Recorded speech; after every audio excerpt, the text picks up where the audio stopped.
Welcome to the flap T. The flap T is where you touch the tip of your tongue lightly to the roof of your mouth in between your front teeth, making a light duh, duh, duh, duh, duh sound. In general, there's some rules to using the flap T. For example, the T, when it is between two vowels, whether the vowels are it has to be in the front or in the back, in between the T is where the T is, vowels A, E, I, O, U. When the T is in between those vowels, the T becomes a duh sound, a duh sound. In my introductory video, I mentioned water. You don't hear foreigners, you don't hear English speakers say water. You may hear a British or European person say water, I'd like some water.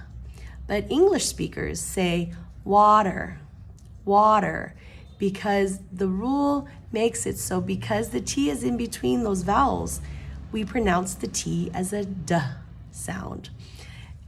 Here are the examples of the words for you to help you get used to hearing how these words sound. So when you start to try to sound more fluent, more like a native English speaker, you pronounce these as the following examples: batter, matter, ladder, bitter, letter, better, hotter, butter, pretty, meeting, meter, beater, caterpillar. I know a lot of people have a hard word with this one, so you could break it apart. Caterpillar, caterpillar, caterpillar. Relative, I hear a lot of misspelling or mispronunciation with this. It's relative, relative. Sitter, sweater, whatever.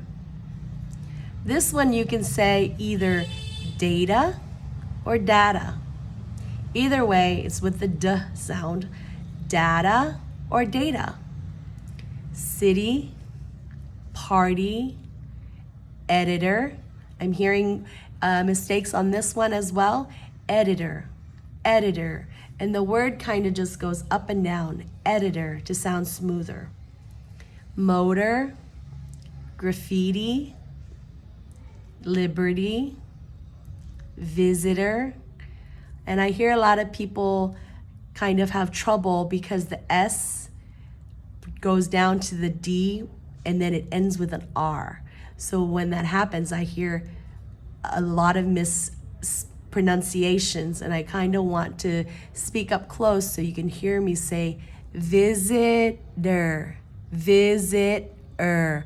It's as if I go to start to say the D sound, visit, as if I'm starting to say the D word, but then I keep it quiet and then I go So visitor, visitor, visitor. So you can hear the D in there, visitor. Daughter, I hear this one quite a bit as well. I hear people making the mistake of saying doubter with an ow, but it's actually awe, awe. When you look at something and you're in awe at the sight of how beautiful something is, you go, ah. So in this case, it's daughter, daughter. Dramatic, dramatic.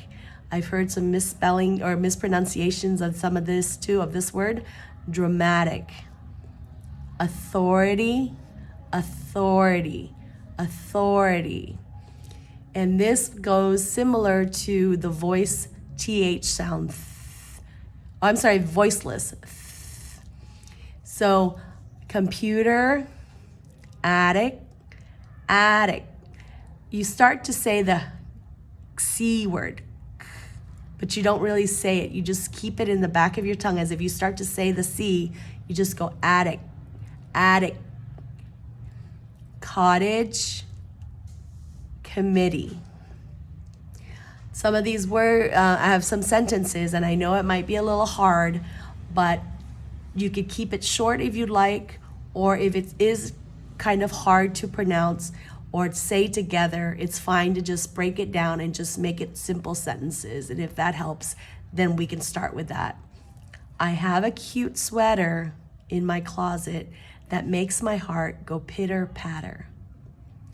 I have a cute sweater in my closet that makes my heart go pitter patter. I came in third place in the city parade. I came in third place in the city parade. And the last one is, I'm covered in dirt, but it was well worth it since I got to see so many caterpillars. I'm covered in dirt, but it was well worth it since I saw so many caterpillars. And of course, with everything in English, there's always exceptions.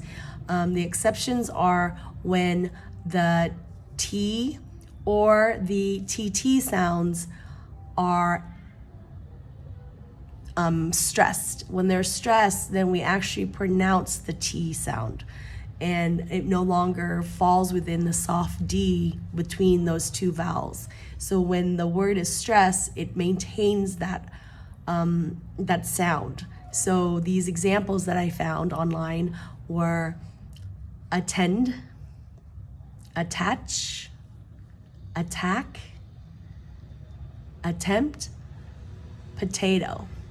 And potato is an interesting word because potato has both the accented T in the first part of the word, and then the second syllable, actually the third syllable is a D.